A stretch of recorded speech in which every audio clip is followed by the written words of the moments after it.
ሰላም ጤና ይስጥልኝ። የተወደዳችሁ የሰለዳ ሚዲያ አድማጭ ተመልካቾቻችን እንዴት ቆያችሁ? ለዕለቱ መራርጠን ወደ እናንተ ለማድረስ ያዘጋጀናቸው አዳዲስ ትኩስና ወቅታዊ መረጃዎችን ይዘን ቀርበናል። መረጃዎቻችን እየተከታተላችሁ እስከ ፕሮግራማችን ፍጻሜ ከኛ ጋር እንድትቆዩ ከወዲሁ በታላቅ አክብሮት ጋብዛለሁኝ። የኢትዮጵያ የባህር በር ባለቤትነት ጥያቄ የነገውን ትውልድ ዕጣ ፈንታ ታሳቢ ያደረገ የህልውና ጉዳይ ነው። ጥያቄው የፍትሃዊነትና የህልውና እንጂ የቅንጦት አይደለም ሲሉ ምሁራን ገለጹ። ኢትዮጵያ ከባህር በር የመግፋት ሴራ በታሪካዊ ጠላቶቿ ለብዙ ዓመታት የታቀደና የተሰራበት ስለመሆኑም አስረድቷል። የአንድ ሀገር የባህር በር ባለቤት አለመሆን የሚያሳድረው ጫና በእያንዳንዱ ዜጋ ላይ የሚያርፍ ሲሆን ይህ የኢትዮጵያ የባህር በር ባለቤትነት ጥያቄ ዛሬ ላይ ምላሽ ካላገኘ ዳፋው ለነገው ትውልድም የሚተርፍ መሆኑም አያጠያይቅም ተብሏል። የቢዝነስ የፋይናንስ አማካሪና የህዝብ ተወካዮች ምክር ቤት አባል ዶክተር መሰረት ሞላ ለኢትዮጵያውያን የባህር ባለቤትነት አስፈላጊነቱ ከኢኮኖሚያዊ ተጠቃሚነት ያለፈ ነው ይላሉ። ይህም ብሔራዊ አንድነትን ለማጠናከር ለቀጠናው የንግድ ትስስርና ኢኮኖሚያዊ እድገት የሚኖረው ድርሻ የጎላ ስለመሆኑም ነው የገለጹት። የኢትዮጵያ ህዝብ ቁጥር ያማከለ ጠንካራ ኢኮኖሚና ጠንካራ የባህር ኃይልን ለመገንባትም የባህር በር አስፈላጊነት ጥያቄ ውስጥ የሚገባ ጉዳይ አይደለም ነው ያሉት። በዓለማችን የባህር በር ባለቤት የሆኑ ሀገራት ሉዓላዊነታቸውን ከማስከበር ባለፈ የራሳቸውን ኢኮኖሚ በቀጥታ በባለቤትነት በማንቀሳቀስ ተጠቃሚነታቸውን ማረጋገጥ ችለዋል ሲሉም ገልጸዋል። ኢትዮጵያ ይህንኑ ለመተግበር የምታነሳው ፍትሃዊ የባህር በር ባለቤትነት ጥያቄ ታሪካዊ ጠላቶቿ ወዳልተገባ መንገድ በመጠምዘዝና ዘመቻ በመክፈት ለማስተጓጎል ሲሞክሩ ይስተዋላሉም ብለዋል። የኢትዮጵያን ፍትሃዊ ጥያቄ በትክክለኛ ማስረጃ በማስደገፍ ምሁራን፣ የሚዲያ ባለሙያዎች፣ የማህበረሰብ አንቂዎችና የእያንዳንዱ ዜጋ ለህልውናና ለፍትሃዊነት ሊታገል ይገባዋልም ብለዋል።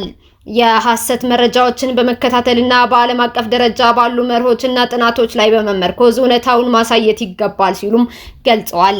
በዚህ ዙሪያ ያልተገቡ ውሳኔዎችን ሊያርም የሚችል ጥናትና ምርምር ማድረግም ከምሁራን እንደሚጠበቅም አስታውቀዋል። የባህር በር ባለቤትነት ጥያቄን የሚያቀነቅኑ የመንግስት አካላት ለጉዳዩ ቅርበት ያላቸውና ብቁ መሆን እንደሚገባቸው ገልጸው ትክክለኛ መረጃን ተደራሽ በማድረግ ጉዳዩ የትውልድ የህልውና ጉዳይ መሆኑን ማስገንዘብ ይኖርባቸዋልም ሲሉ አክለዋል።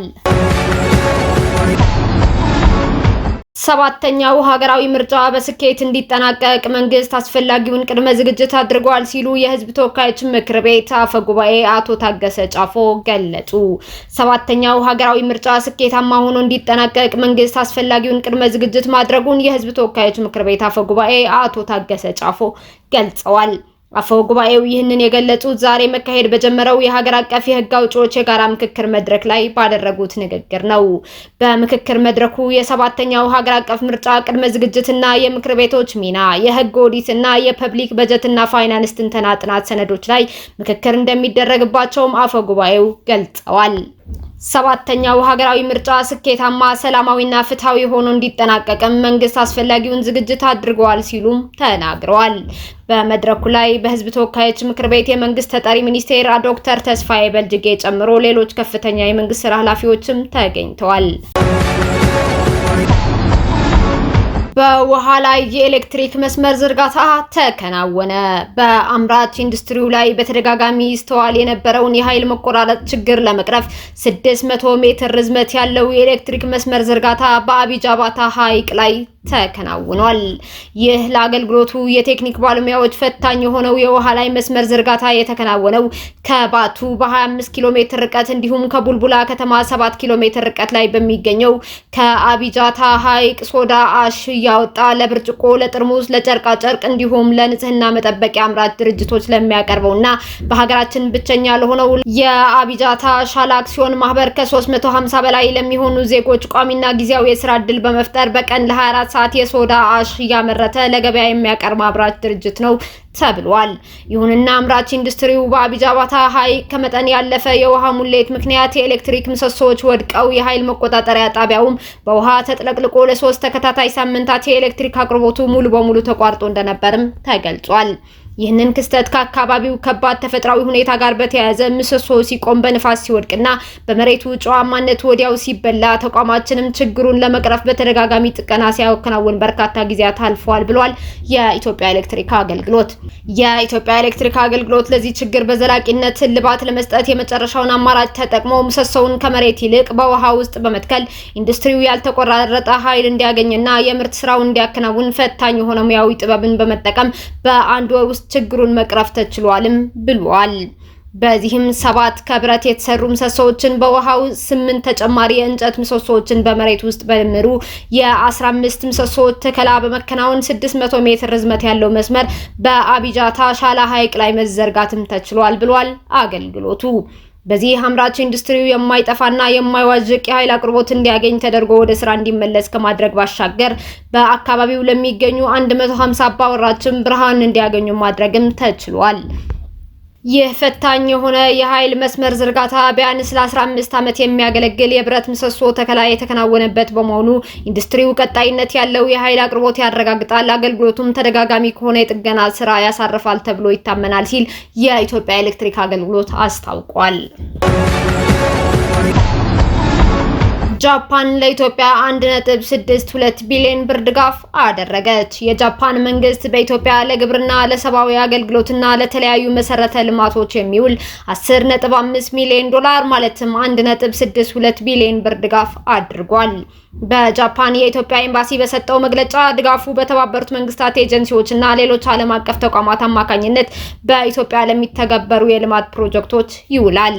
ጃፓን በተለይም የፋይናንስ የቴክኒክ ድጋፎችን በማድረግ በኢትዮጵያ በሰብአዊ ድጋፍና በሰላም ግንባታ ስራዎች ስትሰራ መቆየቷን አስታውሶ በተለያዩ የልማት ስራዎች በትብብር በመስራት ከኢትዮጵያ ጋር ያላትን አጋርነት ለማጠናከር ቁርጠኛ አቋምም አላት።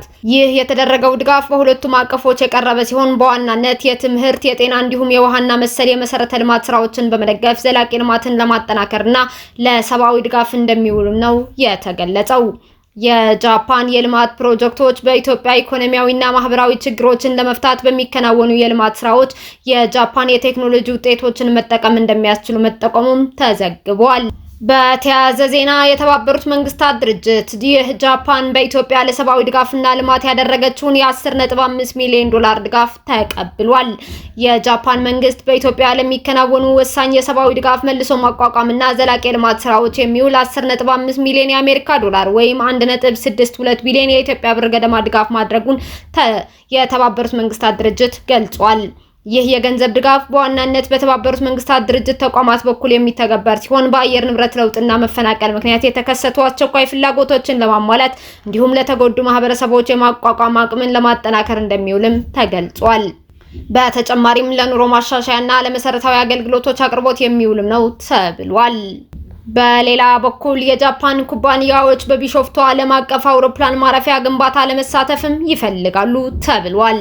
የጃፓን ኩባንያዎች በኢትዮጵያ በዲጂታል ቴክኖሎጂ፣ በኢንዱስትሪ፣ በኃይል ልማት፣ በአግሮ ፕሮሰሲንግ፣ በሎጂስቲክ እና በሌሎች ዘርፎችም ያሉ ምቹ የኢንቨስትመንት እድሎችን እንዲጠቀሙ የገንዘብ ሚኒስትሩ አቶ አህመድ ሽዴ ጥሪ አቅርበዋል። ሚኒስትሩ ከ40 በላይ ከሚሆኑ የጃፓን ኩባንያዎች ተውጣጥቶ በኢትዮጵያ ጉብኝት በማድረግ ላይ ከሚገኘው የሀገሪቱ የንግድ ልዑካን ቡድን አባላት ጋር ተወያይተዋል። ኢትዮጵያ ባካሄደችው ሀገር በቀል የኢኮኖሚ ሪፎርም ለግሉ ክፍለ ኢኮኖሚ ምቹ አካባቢ መፍጠሩን የገለጹት አቶ አህመድ ሸዴ በኢንቨስትመንት ለሚሳተፉ የውጭ ኩባንያዎችም ተደጋጋሚ ቀረጥ ማስቀረትን ጨምሮ ሌሎች ማበረታቻዎችም መኖራቸውን ገልጸዋል።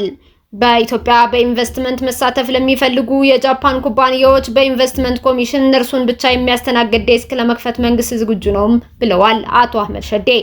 የጃፓን ኩባንያዎች ተወካዮች በበኩላቸው የቢሾፍቱ ዓለም አቀፍ አውሮፕላን ማረፊያን ጨምሮ በሌሎች የትራንስፖርት መሰረተ ልማቶች ግንባታ ለመሳተፍ ከፍተኛ ፍላጎት እንዳላቸው ገልጸዋል። ሁለቱ ወገኖች ንግድና ኢንቨስትመንትን ጨምሮ በተመረጡ ዘርፎች ትብብራቸውን ለማጠናከር የሚያስችል ገንቢ ውይይት ማድረጋቸውም ተዘግቧል። የእስራኤል ኩባንያዎች ወደ ሶማሌላንድ እየገቡ ነው ተባለ። ቪሲ ራይት እና አሞር ካፒታል የተሰኙት ሁለት የእስራኤል ኩባንያዎች እስራኤል ለሶማሌላንድ የሰጠችውን እውቅና ተከትሎ ወደ ሶማሌላንድ ገበያ የመስፋፋት እቅድ እንዳላቸው አስታውቀዋል ሲል የእስራኤል 24 ዘገባ አመላክቷል። እርምጃው በእስራኤልና በሶማሌላንድ መካከል ያለው የኢኮኖሚና የንግድ ግንኙነት እያደገ መሆኑን የሚያመላክት ሲሆን ይህም የእስራኤላውያን ባለሙያዎች በተለይም በቴክኖሎጂ፣ በኢንቨስትመንትና ከደህንነት ጋር በተያያዙ አገልግሎቶች በሶማሌላንድ የእድገት ጉዞ ውስጥ ሚና ሊጫወቱ እንደሚችሉም ይጠበቃል ብሏል ሚዲያው። በሌላ በኩል ሶማሊያ ሳውዲ በሶማሌላንድ በወታደራዊ ኃይል ጣልቃ እንድትገባ ጠይቃለች። የሶማሊያ መከላከያ ሚኒስትር አህመድ ፊቂ ሳውዲ አረቢያ በሶማሌላንድ በወታደራዊ ኃይል ጣልቃ እንድትገባ ጠይቀዋል። አህመድ ፊቂ ሳውዲ አረቢያ በደቡብ የመን ተገንጣዮች ላይ ጥቃት ፈጽማ የተገንጣዮቹ ቡድን እንዲፈርስ እንዳደረገችው ሁሉ በሶማሌላንድ ላይ ወታደራዊ እርምጃ እንድትወስድ ጠይቀዋል። ሶማሌላንድ በበኩሏ የፊቂኑ የውጭ ወታደራዊ ጣልቃ ገብነት ጥሪ በብርቱ አውግዛለች። ሶማሌላንድ የሶማሌ ጥሪ የተባበሩት መንግስታት ድርጅት ቻርተርና ዓለም አቀፍ ሕግጋትን ይጥሳል በማለት ነው ተቃውሞዋን የገለጸችው። ሳውዲ አረቢያ በተባበሩት አረብ ኤሚሬቶች በሚደገፈው የደቡብ የመን ተገንጣይ ቡድን ላይ በቅርቡ ወታደራዊ ጥቃት ከፈጸመችና ይህንኑ ተከትሎ ኤሚሬቶች በአካባቢው ወታደራዊ እንቅስቃሴዋን ማቆሟን ከገለጠች በኋላ ተገንጣዩ ቡድን ራሱን በይፋ መበተኑን አስታውቆ ነበር። ሶማሊያ ከተባበሩት አረብ ኤሚሬትስ ጋር ያላትን ስምምነት ማቋረጧን ተከትሎም የተባበሩት አረብ ኤሚሬትስ ወታደሮቿን ከቦሳሳ ያስወጣችም ትገኛለች። በቀይ ባህር ላይ በሳውዲ አረቢያና በተባበሩት አረብ ኤሚሬትስ መካከል ያለው ፉክክር እየተባባሰ መምጣቱን ተከትሎ ኤሚሬትስ ወታደራዊ መሳሪያዎችንና ሰራተኞቿን ከተለያዩ የሶማሊያ የጦር ሰፈሮች እያስወጣች ትገኛለች። በሶማሊያ ፑንትላንድ በሚገኘው የቦሳሳ የወደብ ከተማ ግዙፍ አውሮፕላኖችን ማኮብኮቢያውን ሲረግጡ የሚፈጥሩት እንደ ነጎድጓድ ያሉ ከፍተኛ ድምጽ ቀንና ሌሊት ያስተጋባል ሲል ሚድል ኢስት አይ በዘገባው አመላክቷል። እንዲህ አይነት በረራዎች ባለፉት 2 ዓመታት የተለመዱ ቢሆንም ሰሞኑን በቦሳሳ የአየር ኃይል ጣቢያ የሚያርፉት አውሮፕላኖች ቁጥር በከፍተኛ ሁኔታ እየጨመሩና እየተፋጠነ መጥቷልም ተብሏል። አሁን ላይ ግን ትኩረታቸው ሙሉ በሙሉ የተባበሩት አረብ ኤሚሬትስን የደህንነት አባላትና ከባድ የጦር መሳሪያዎችን በማስወጣት ላይ ብቻ መሆኑንም ተመላክቷል። የተባበሩት አረብ ኤሚሬትስ ይህንን የምታደርገው የሶማሊያ ፌዴራላዊ ሪፐብሊክ የሚኒስትሮች ምክር ቤት የሀገሪቱን ሉዓላዊነትና ህገ መንግስታዊ ስርዓት ለመጠበቅ በሚል ከተባበሩት አረብ ኤሚሬትስ ጋር የነበሩትን ሁሉንም የሁለትዮሽ የጸጥታና የመከላከያ ስምምነቶችን በይፋ እንዳቋረጠ መግለጹን ተከትሎ ነው። የሀገሪቱ የሚኒስትሮች ምክር ቤት ባሳለፈው ውሳኔ መሰረት እርምጃው የተወሰደው የሶማሊያ ፌዴራላዊ ሪፐብሊክን የግዛት አንድነትና ህገ መንግስታዊ ስርዓትን ለመጠበቅ ነው ሲባል ነው ብሏል። እስካሁን አብራችሁን ከኛ ጋር ስለነበራችሁ እያመሰገንኩኝ በሌሎች መረጃዎች እስክንመለስ እንደተለመደው የሶሎዳ ሚዲያ ቤተሰብ በመሆን ላይክ፣ ሼር፣ ሰብስክራይብ ማድረጋችሁን አትርሱ። አዳዲስ ትኩስና ወቅታዊ መረጃዎቻችን በቶሎ እንዲደርሷችሁ የደወል ምልክቷን ይጫኑ። ስኬት፣ ድልና ሰላም ለኢትዮጵያውያን። ሶሎዳ ሚዲያ